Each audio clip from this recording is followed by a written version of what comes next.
This is the world-famous WBCQ, Monticello, Maine, USA. This is the planet, here for you, WBCQ. WBCQ, Monticello, Maine, USA. This is Radio Angela.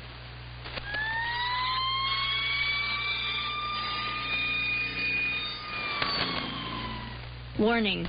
Unlicensed radio operations can result in stiff penalties. Hobby Broadcasting Radio does not encourage any radio operations that run contrary to the regulations in the region where you live. Always consult with the appropriate authorities regarding what is permissible in your locale.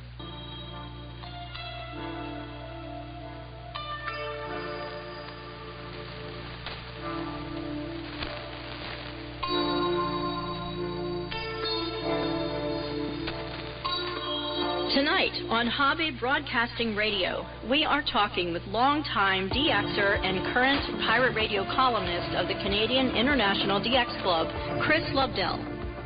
In the second part of the show, we have James Brownyard of Shortwave pirate WHYP, which was heard around the world across 3 decades. We hope you enjoy this episode of Hobby Broadcasting Radio.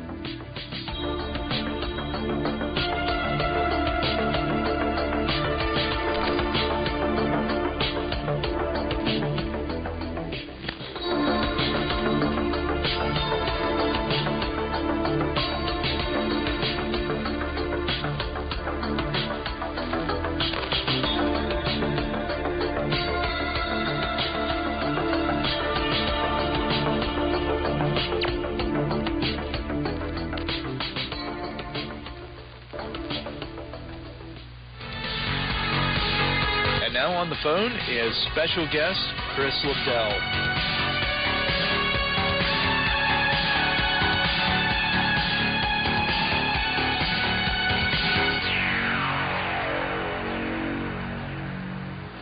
Could you tell us a little bit about yourself? Sure, yeah, absolutely. I'm currently 70 years old. I started listening to shortwave radio back in 1961, I think.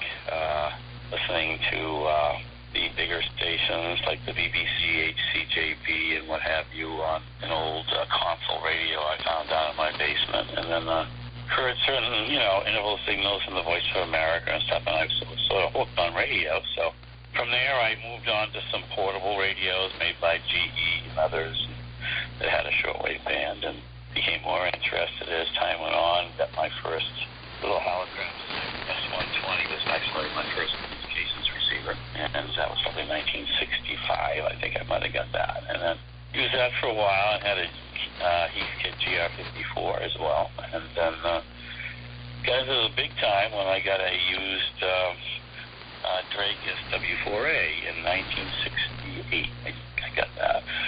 And then at that time, I really became a quote-unquote DXer. Was able to tune around the world and collect QSL cards from Africa, Asia, all over the place. Around that time, it was a good sunspot peak, too.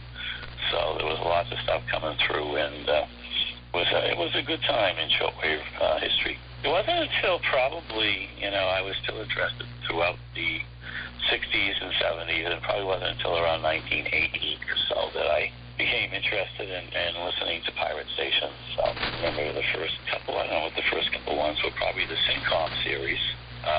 In the 70s, they were good QSLers, so I got a few of the Syncom QSLs, and then, of course, the big one out there in Minnesota, the Voice of the Voyager, a good catch. That was a good, they QSL'd after they were busted, I think. Yeah, both of those are legendary stations. Yeah, they are. And then to the 80s, I listened to a bunch of medium wave pirates in New York City. There were a bunch of, there were like 2 or 3 of them that operated like 1620 in that area, and I heard those, and the Radio New York Worldwide ship, pirate ship, Alan Wiener ship, all that cool stuff. Well, I think I remember hearing, talking to you years ago. Was Radio North Sea International the first pirate that you heard? It may have been one, yeah. Radio North Sea International on the pirate ship. Yep. That would have been like been one of the first ones in the early 70s. Yeah. Yeah. Absolutely. They actually issued a nice QSL full color card at one time. Oh, that's a great one. That's also a classic. Yep, it is. I mean, I really like the Syncom QSL, and Radio Confusion had some pretty cool QSLs too from that era. Yep, I remember Radio Confusion. I have a couple of those. Yep, absolutely. Well, they were a little easier to hear for the non pirate DXers because they advertised so many of their tests in advance. That's right. Yeah. So you could actually tune them in. Hopefully what they scheduled so you could hear them. Yeah, absolutely. I took a little break, I think, in the late 80s, and it wasn't until the early 90s or late 80s that I got back into the pirate. And, of course, in those days, around 1990, 1991, the big ones were like that WLIS was big back then. Yep. And I heard a bunch of their broadcasts. And what else was good back then? Radio USA was heard, and let's see what else. Phil Music Station, I forget the name of it. Oh, KNBS. KNBS, yeah. Heard KNBS a few times, and heard Tangerine Radio, and then as we got into the 90s, we had, WREC popped on, I think, around 1993, and they were well heard.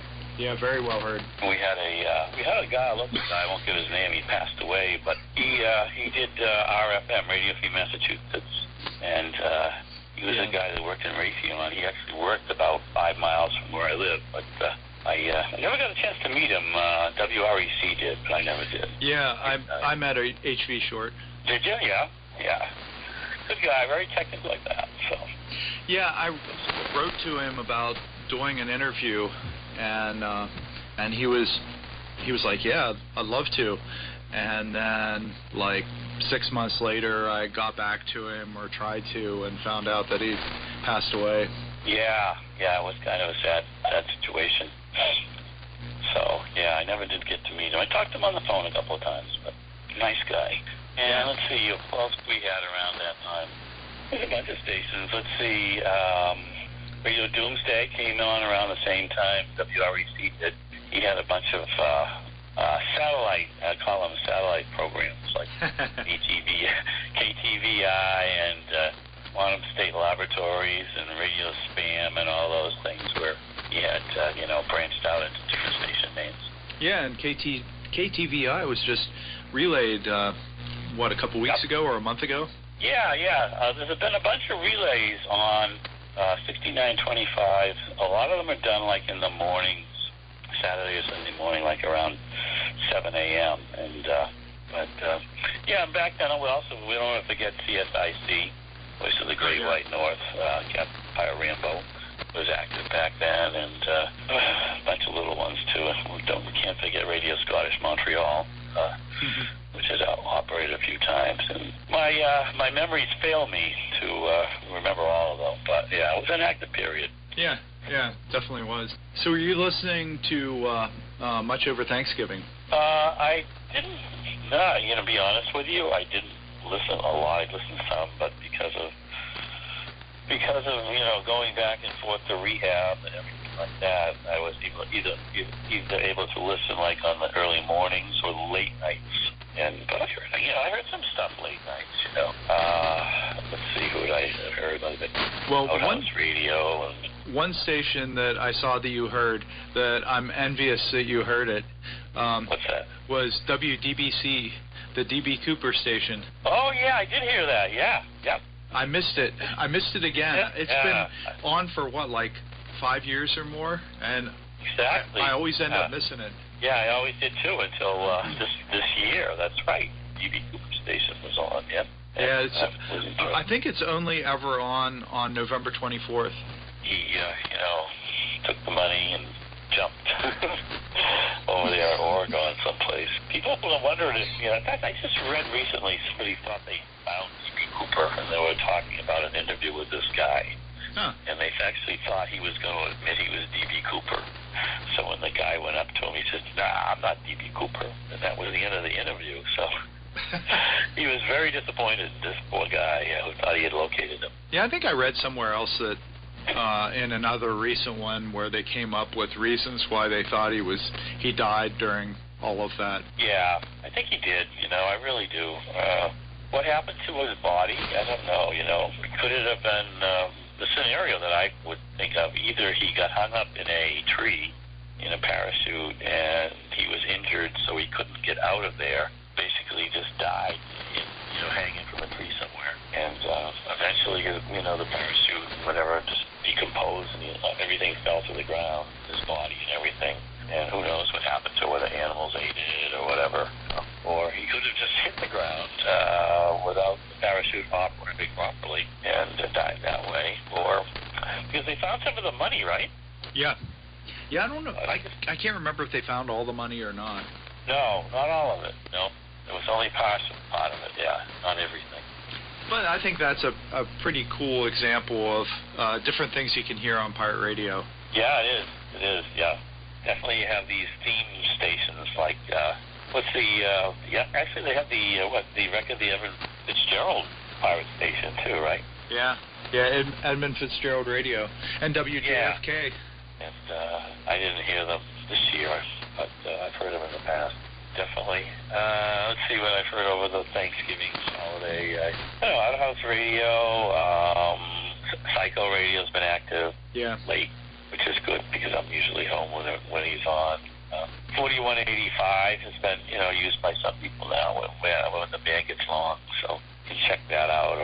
And what is it? Paul Smacker uses 4030 or 4060 or something like that. So. Yeah, 4030. But it's been, a very active year, pirate-wise, I would say.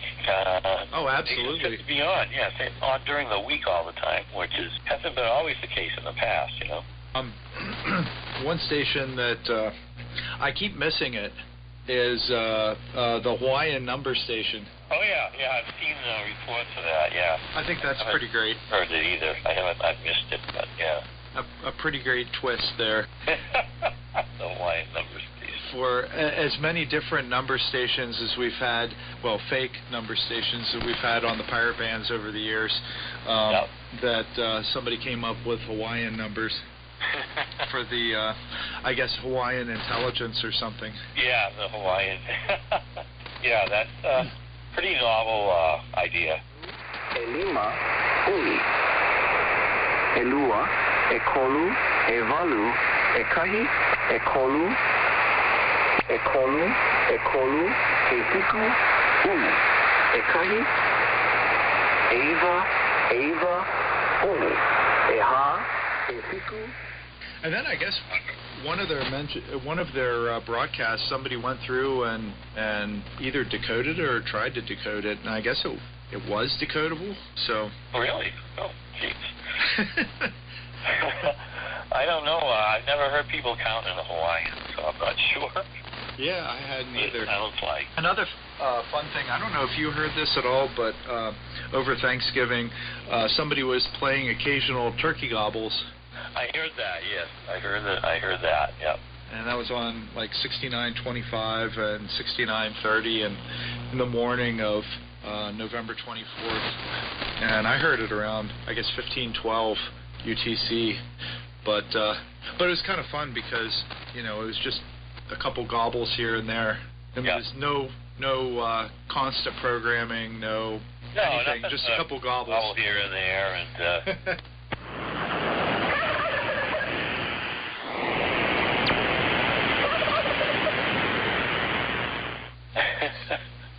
Reminded me of Baby Time Radio from about 10 years ago.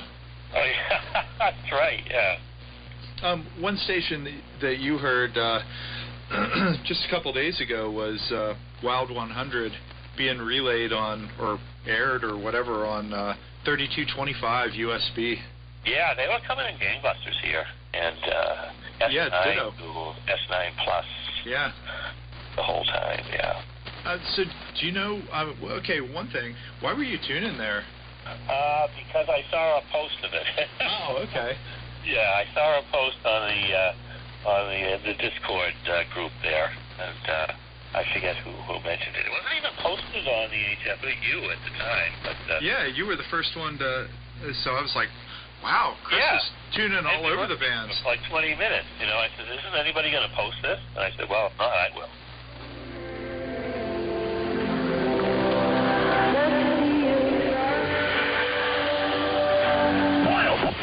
Listen, my check. Right now, I don't care for you or for the future slut you're troweling out. Generation Wild. Wild. 100. Strong here, very strong. I can't assume anything with pirate radio, but if one were to know such things, I could be within the ground wave of that station. I don't know they were that consistent. You know, absolutely no fading or anything, so I'm not sure if that was the case or just good propagation. But yeah, they were pretty good. I don't know. It was really strong here, too. Was it? Okay, then I'll take away the ground wave thing. Then it was probably because of the low frequency and the stability of the ionosphere was probably well heard, you know, within a certain radius. Yeah, I think it was somebody was running a lot of power.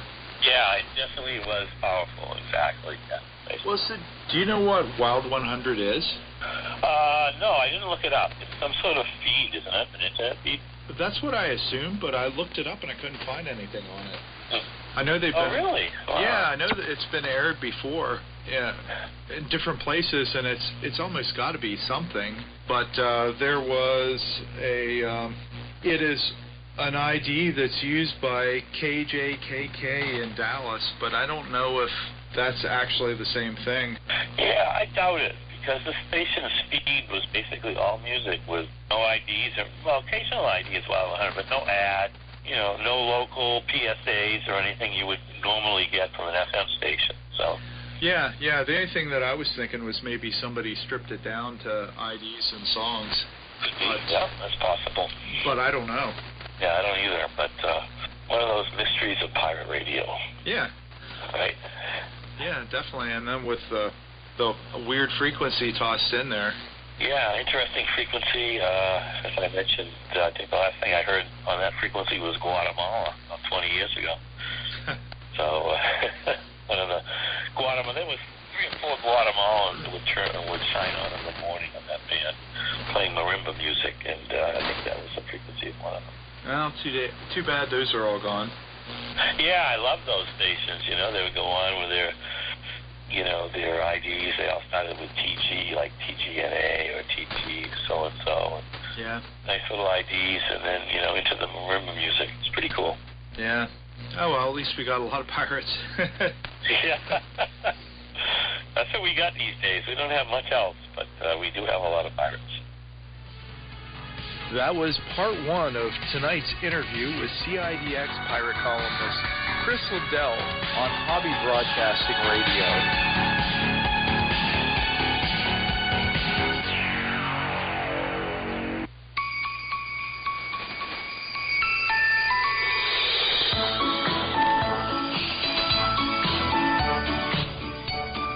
Tired of the Christmas shopping grind? Want a little something for yourself that you don't need to share with anyone else? Treat yourself to a Hobby Broadcasting Radio QSL card. Just send an accurate reception report to us. Correct emailed reports get an eQSL, and correct hard copy reports get a hard copy QSL. Email your report to info@hobbybroadcasting.com. That's info@hobbybroadcasting.com. Or send hard copy reports to Hobby Broadcasting Radio, P.O. Box 109, Blue Ridge Summit, Pennsylvania, 17214. That's Hobby Broadcasting Radio, P.O. Box 109, Blue Ridge Summit, Pennsylvania, 17214. Merry Christmas from Hobby Broadcasting Radio.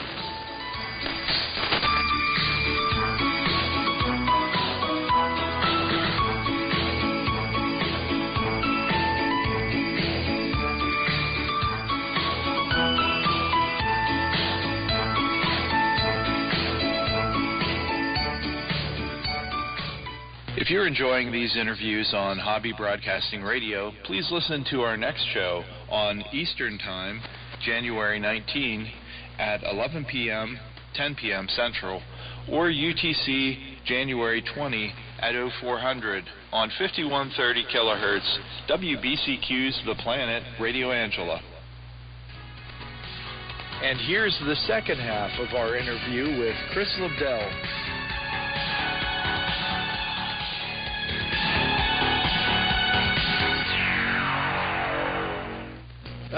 One station that I thought was kind of a good warm-up for everything. Whenever I think of Christmas and New Year's broadcasting, one of the things that I think of is the New York City AM Pirates. So like WJDI and, kind of go back through with some of them, Pirate Radio New England. Absolutely. WART. And then back to WHOT and WFAT. And somebody was on December 2nd on 6925 IDing as WFAT. Really? And saying, calling themselves the Fat One.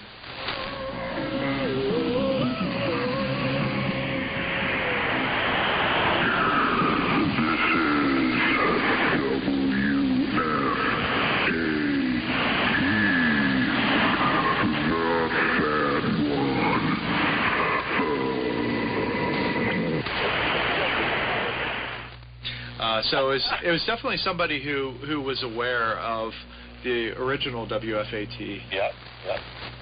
So anyway, I thought that was pretty cool.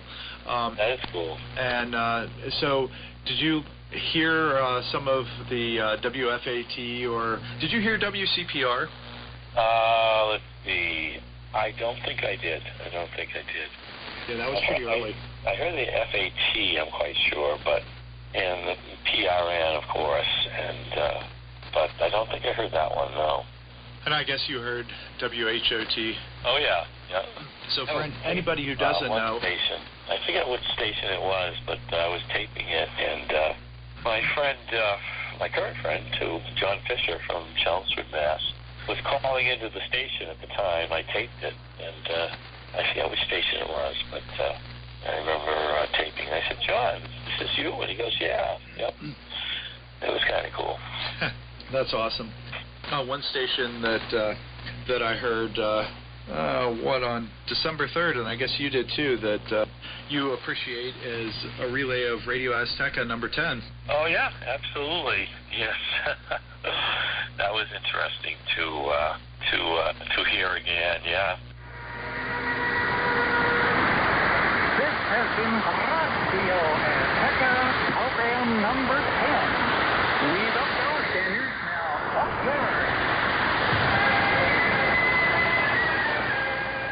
And it was pretty good reception here of Radio Azteca, and it was interesting to hear some of the funny stuff, the animal stories that he used to get from WLS, I think, does those. So, and other comedy bits, and it was kind of cool to hear. Yeah, it's been nice how that station has been kept alive. He still issues QSL. I think if you sent one to the box one, Belfast, New York 14711 drop, you get a QSL eventually from him. Yeah, I'm not sure if I want to go for a QSL or for a non-QSL. Oh yeah, you mean a rejection card? Yeah. Yeah. Send a bad report and get a rejection card. Yep, and then if you deliberately falsify a report, you'll get a rejection card. You get two types. I guess I'm going to have to try for both, or either, and then the next time try for the other one that I didn't get. Yeah. Yep.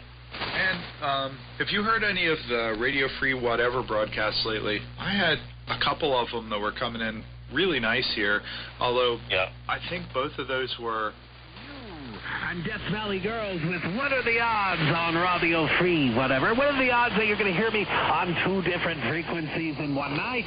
Well, it just so happens that they're pretty good tonight because you're hearing me on 6.950 in some places and 6.925 in other places, thanks to a relay that is being done by Zeke or friends of Zeke or something. I'm not really quite sure how that all works. I'm not part of the politics, but hey, Okay, thank you so much for reaching out and extending the Radio Free Whatever signal for tonight. It's greatly appreciated. But I have a favor to ask.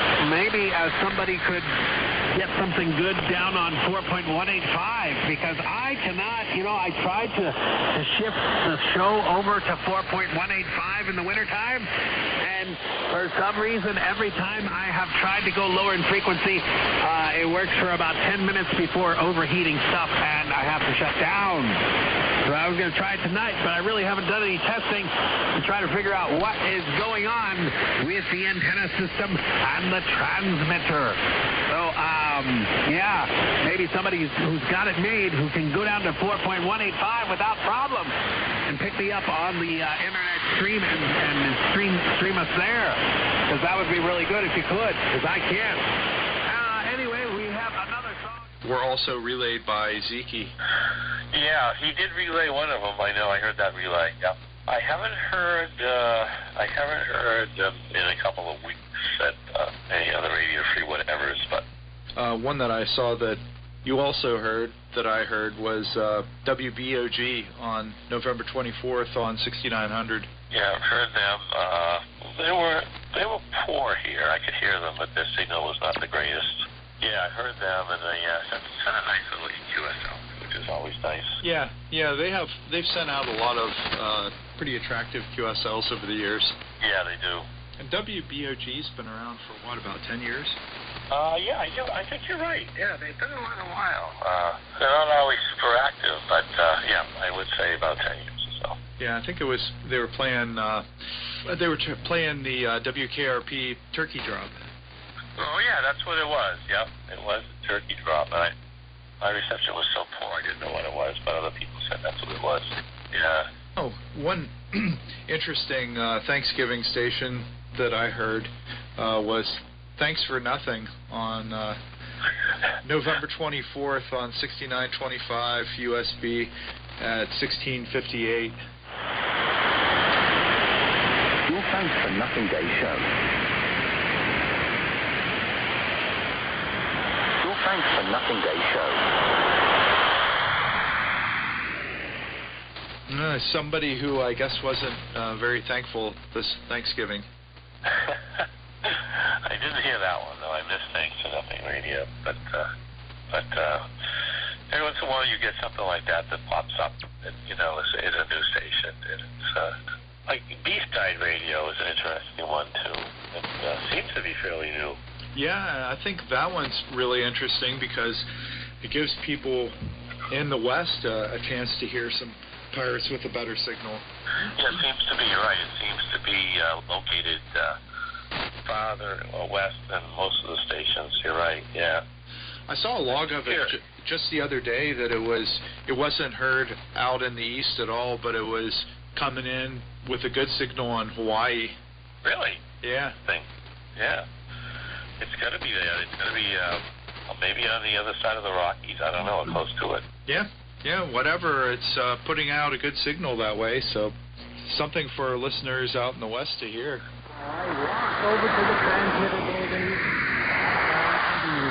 Thank you very much for listening and putting up with my testing. I hope that my sitting around listening to too much.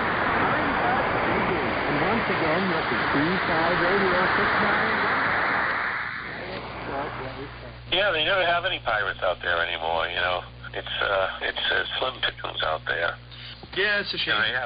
They have Yahweh, but I don't know if you really want to consider that a pirate or a clandestine station or whatever. But yeah, I think the best thing that they have to look for if you're on the West Coast is like hearing some good signals from Outhouse or from some of the other higher power. Wolverine would be a good one. Yeah, Wolverine would be good. Yeah. I'm not sure how Ballsmacker does to the west, and Radio Free Whatever isn't usually on that late. XFM would be one that would hit into the west pretty good. So yeah, he does a good job out there with his signals. Yeah, one station that would definitely be able to make it onto the West Coast would be Mix Radio International. Oh yeah, definitely would be. Yep. That's He definitely would be. Yeah. Coast to coast and probably a number of parts of the world. Yeah, that's true. It probably would be. They have a pretty good signal, and when they were on sideband, I bet they probably get out quite a bit throughout the area. You know, they've been doing some stuff. They even did, was it the Barber of Seville or something like that? Yeah, it was. Yeah. So some different programming, and they tend to go on for blocks of time for like a few hours. Yeah, they do. Yeah, I think of them as being a station that would be, they would be what would be nice to have on the radio at a regular basis. I mean, that's true for a lot of stations, but when you hear them on, it just sounds like something that should be on shortwave, like in a licensed kind of way. Yeah, no, I agree. Yep, definitely would add to the some class to the spectrum of radio. Definitely with decent programming. Of free independent music radio on shortwave. Mix Radio International, the best music experience.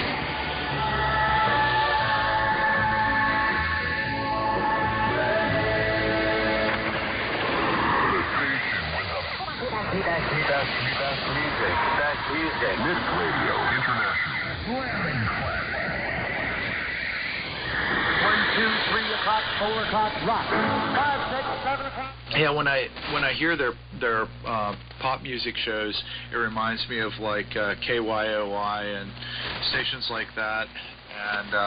And then when they're playing Barber of Seville, I'm not sure what it reminds me of, but you think that on shortwave there should be like a classical music station or something out there. Yeah, when they do the Barber of Seville, it's like my love PBS station, on my classical station, WCRB or somebody like that, doing that stuff. Yeah.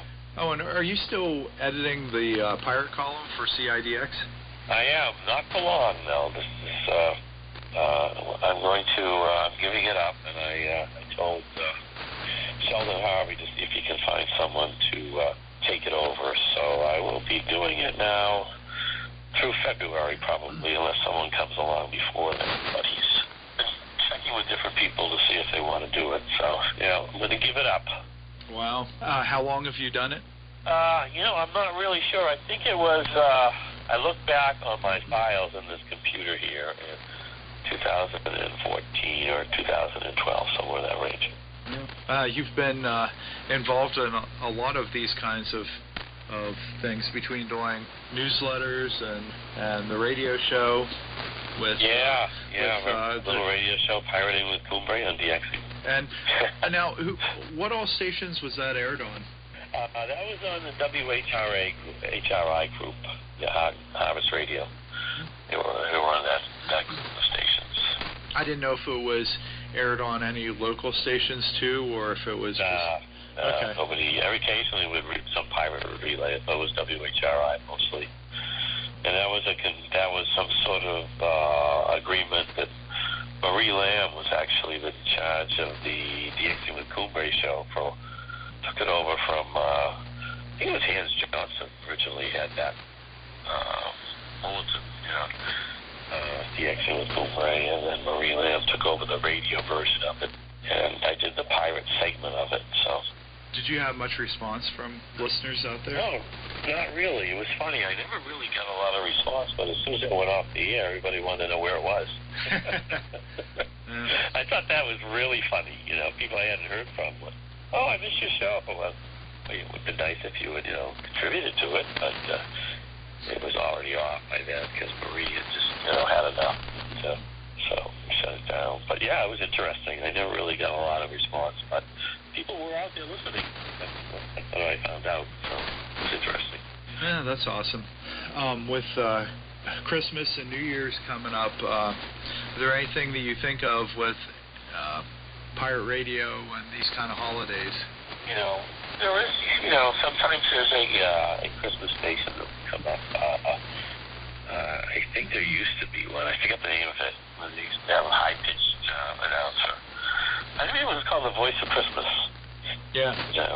I haven't heard that in years. I don't know if that'll show up, but that used to show up around the holiday season. So, and then on New Year's, occasionally you get, maybe they still do it, I don't know, you get some station that would broadcast, like, continuously, like over the, through midnight, like 5 or 6 hours long or something like that, celebrating the holidays. Yeah.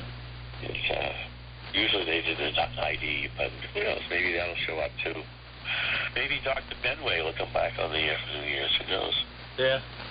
I'm waiting to hear, like, somebody air 12 hours continuous of WHOT shows from there you go. the era.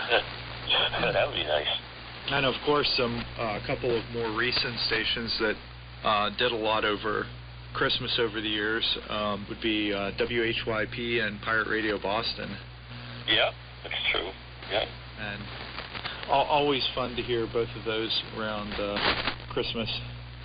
Yeah, they used to do Christmas music shows. I remember that. Yeah. WHYP would do some comedy as well. Yeah. It was always kind of good. James Brownyard and his stuff was good. Yeah. Yeah, Charlie did pretty good too. Yeah. With what he had for equipment, Yep, absolutely. Maybe we'll hear both of those again sometime, some Christmas season. You never know, right? And who knows what else we'll hear. You never, well, and Wolverine Radio tends to like to be on, and that reminds me, WDDR should, well, I can't say should, but has in the past made appearances around this time of year. Yeah, he's done, marathon shows too on the holidays, so, yeah. We probably will hear one of his as well. I think those are highlights for a lot of listeners out there for the year. They are really, yeah. His shows are kind of funny, really.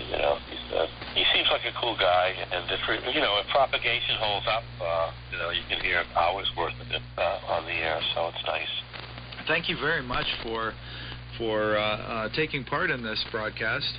It's been great having you on the show and hearing you talk a little bit about pirate radio and your experiences listening to shortwave and everything else. Yeah, it was fun. I'm glad I could add to your programming. That's good. Have you ever operated a pirate radio station? Or do you have a high quality or studio recording of pirate stations? We'd like to hear from you. We're looking for recordings of stations that we might be able to use in future programs of hobby broadcasting radio. AM, FM, or shortwave, it doesn't matter. North America, Europe, or somewhere else, we're looking for it. Cassette, MP3 file, CD, 8-track, or open reel tape, we'd like to have it. Drop us a line at info@hobbybroadcasting.com. That's info@hobbybroadcasting.com. Are you looking for some last-minute stocking stuffers for the radio hobbyist in your life? You might want to try a radio listening newsletter or magazine.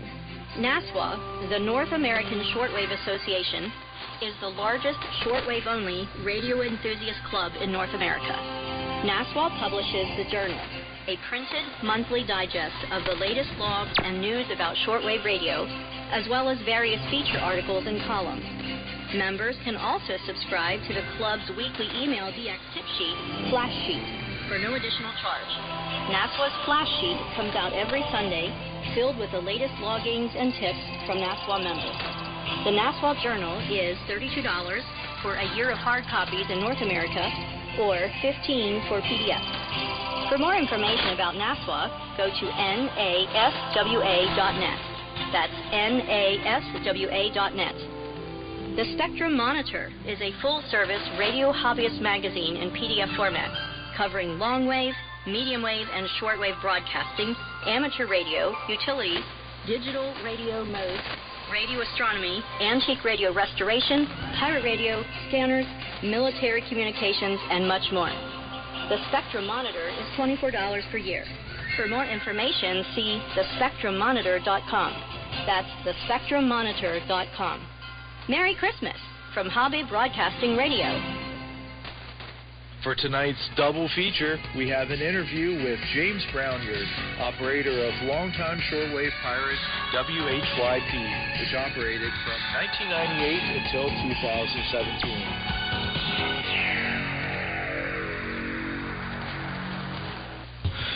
Okay, well, I think so. well, what is exactly WHYP? Because I think, unlike most stations, it's a little different than most stations. Yes. WHYP basically was a station that started a pirate shortwave station that broadcast from July 4th, 1998 until around Halloween of 2017. Now, it was based off a legal radio station, an old-time country and western station that played all these old scratchy records, and there was this old man that was the owner-operator and announcer, and he would just, between the records, he would just drone on and on and on about the weather, local politics, and whatnot. So that was kind of where the idea came to start a pirate station, because a friend of mine sent me an air check that was recorded from the original WHYP, and that got put on the air in various forms. And then we came up with the idea to make the actual proper shortwave pirate station to be the James Brownyard Memorial Station, because James Brownyard was the original operator. So that's basically how that started out. Did you have any idea that it would last as long as it did as a concept? No, originally it was more like a joke, because I wasn't even going to put tape on, but a friend of mine, he's like, oh, put it on, it'll be funny, people won't know what it is. So I was like, okay, why not? So put it on. It was just supposed to be just like a goofy thing, I think we made up some QSLs, a few little things like that, but never thought in a million years that, I would actually come up with ideas and take it and go as far as I did. Yeah, it's amazing how it kind of evolved from that idea into, well, a whole lot of other things. Yes, with all the different characters. The characters and the skits and the almost songs. All the different songs that came up, the parody songs that were based off like the pirate DXing scene and the characters that are within that scene. Yeah, I think it's pretty great how the culture, it kind of developed its own culture around the hobby. Yeah. That was always fun. I know you were mentioning about some of the Christmas programs, and the very first one that we come up with was the Brownyard Family Christmas. I believe that was 1999, and this was based off my own Christmas memories. So the whole idea was that this James Brownyard character, the old guy that was on the radio, I was supposed to be like the character of me, JB, was his grandson, and I revived the station. And so I come up with this idea that, we have the Brownyard Family Christmas with all the characters, and what it would be like to, have Christmas with the Brownyard family, at the studio with the transmitter and all the crazy things that would go on, during the night. And that's how that idea came from. Yeah, and then the retrospectives kind of got altered and rebroadcast for about 2 decades after that. Yeah. And it was interesting because I never really made like a full CD or a tape of my shows. They were always fragmented because I put them in like a playlist editor. So I'd have all these different little file fragments of different things, and that way, I could just easily change things, change music, change bits and stuff, and every show would be slightly different that way. I wouldn't just keep doing the same one over and over.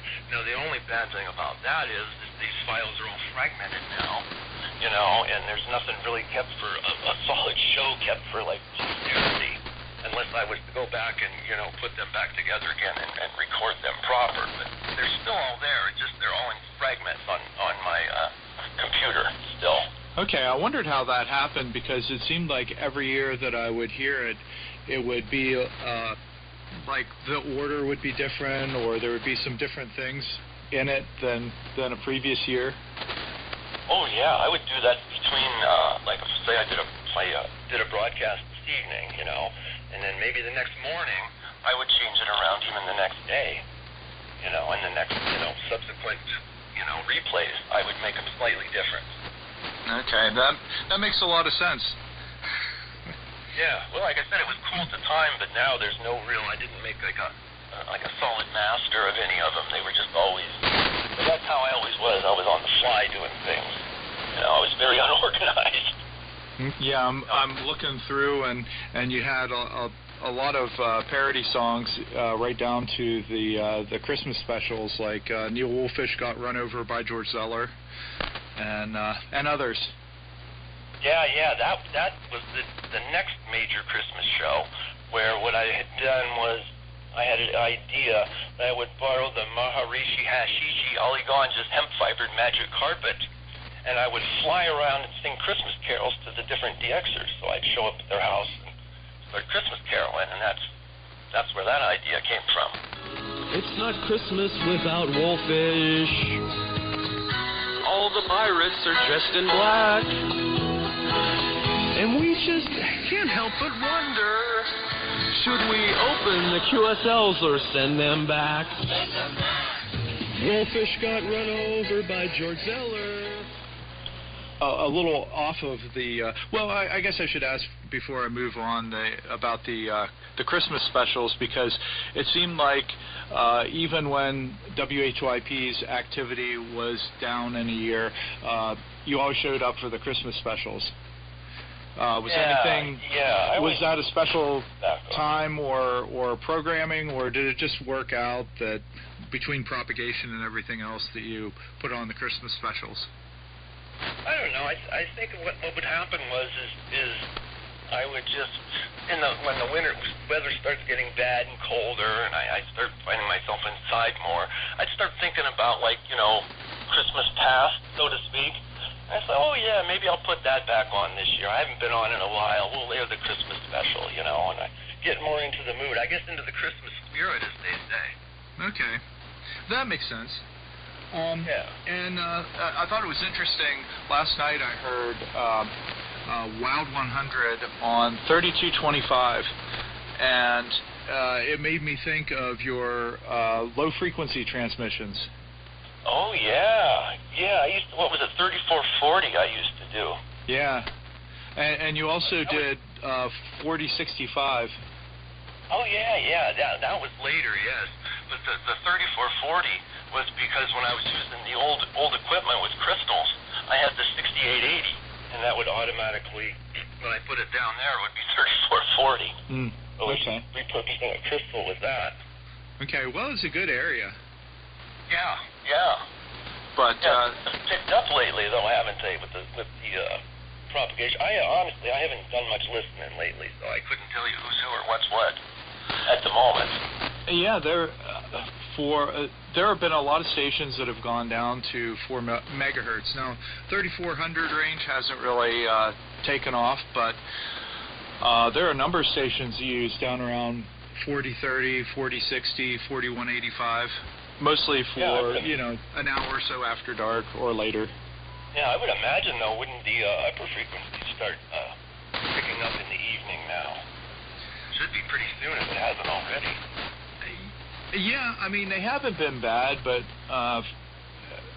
some of the low frequencies have been pretty good, like Ball Smacker Radio has been using 4030, and sound really good here. And I've heard some others.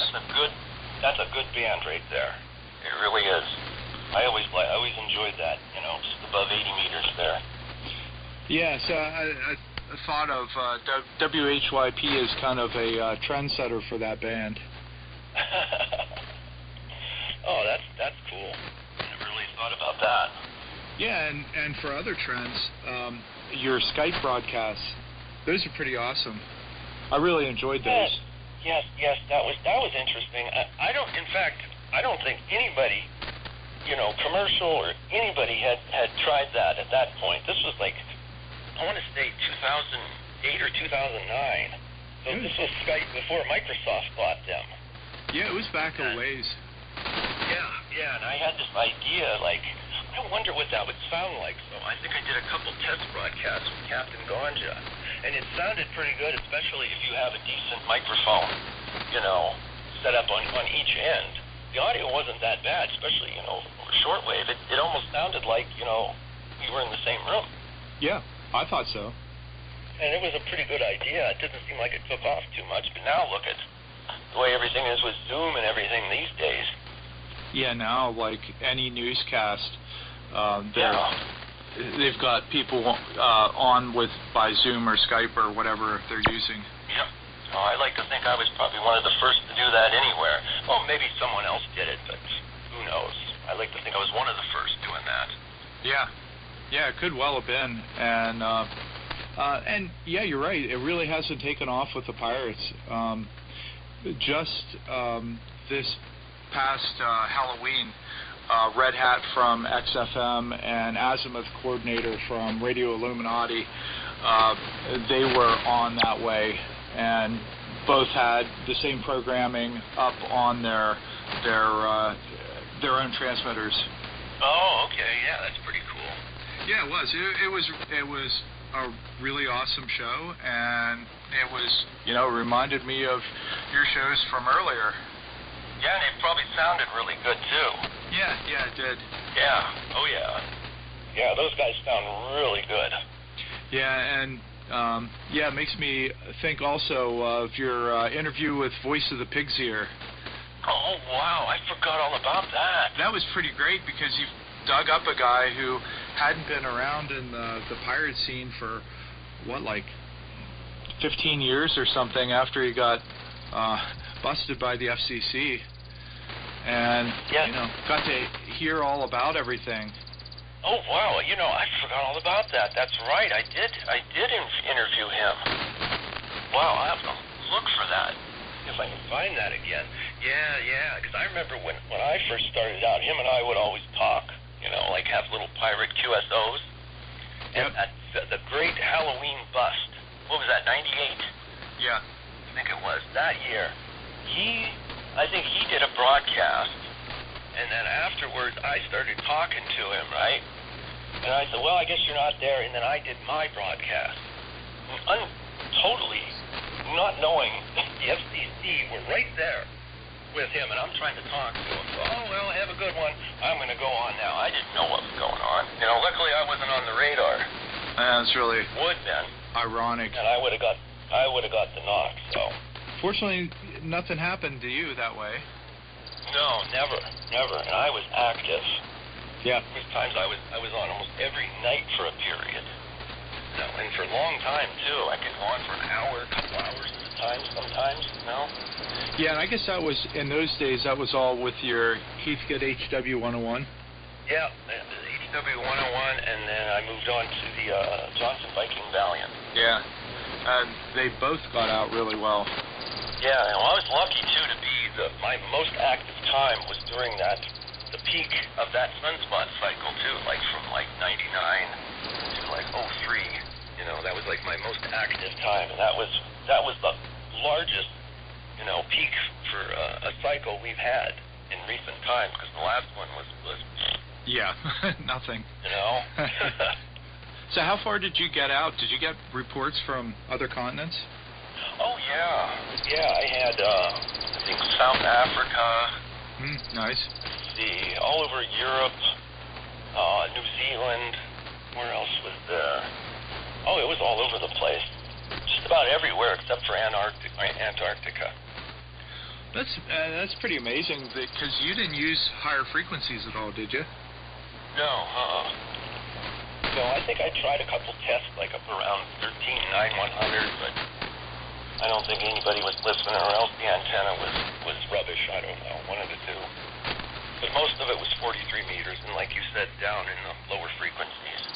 Yeah. I mean, it's kind of tough to really get out in those areas, although I guess you made some pretty late broadcasts that would get you into, like you said, places in New Zealand. Oh, yeah, I tried all different times.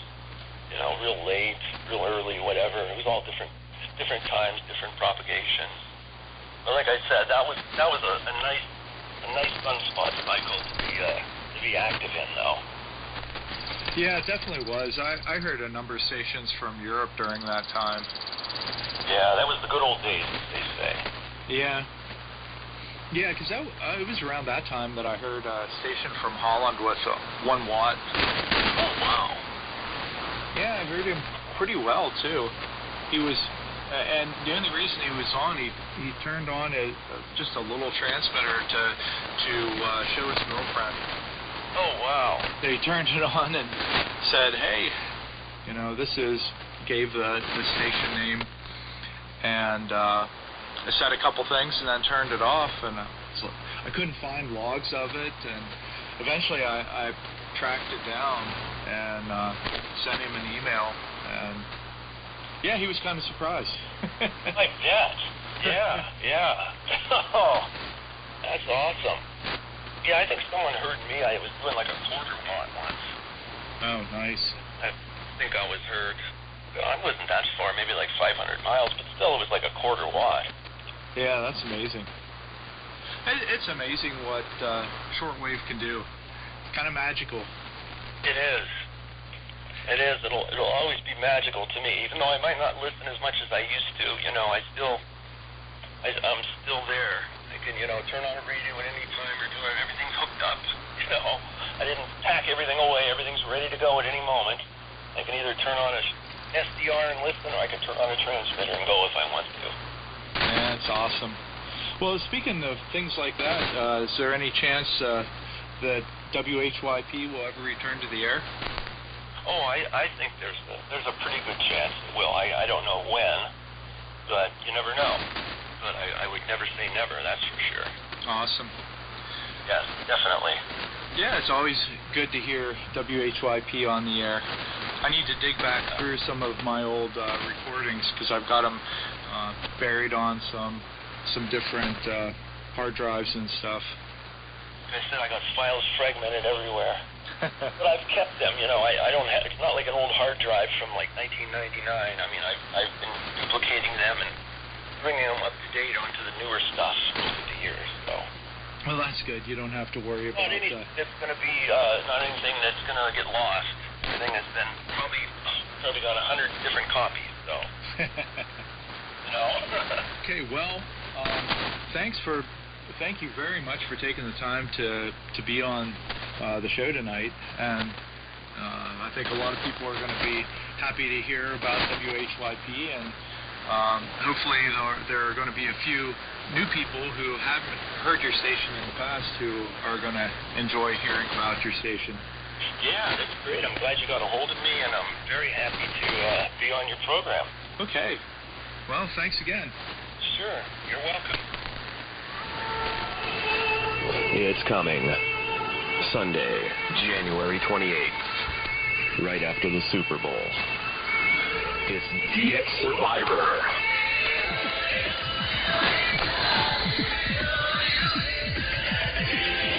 Join 5 contestants: Ken Alexander, Harold Froge, Tim Flannery, Harold Sellers, and Jacques Davignon. As they brave the cold and unpredictable Canadian winter to search out elusive DX and just coexist in a small cottage near Cohill, Ontario. Join our fearless DXers as they begin the 3-hour debate on what antennas to run and whether the one for Europe should be at 45 degrees, 60 degrees, or 90 degrees. You'll feel like you're on the D-Expedition yourself when you hear the contestants fight over the one comfortable couch, which is usually occupied by one guy napping on it. Who could miss the arguments over whose antenna splitter gets used and whether Harold's GMC Yukon ends up in the ditch? Be sure to grab a front row seat when the contestants duke it out over the last cold beer that hasn't got frozen on the porch overnight. DX Survivor. And find out who has the latest copy of Monitoring Times. Come along with us to plot every move and document every crisis. Such as when Tim Flannery runs low on coffee cream or can't find an ashtray for his peanuts. You won't want to miss it when the group discovers there's no toilet paper in the bathroom. Get up early with the gang Saturday morning to ponder the dilemma. Do we need to go to town to buy more beer and chips? Become enlightened when Ken Alexander asks the age-old question, how many pancakes do we need to make? Or should I open up another can of Pringles? Or have yet another nap on the couch? Or do I just nap on the bed instead? You will be on the edge of your seat when the inevitable mad search begins around the cottage to find the source of that annoying electrical noise. All this and more immediately following the Super Bowl on DX Survivor. DX Survivor.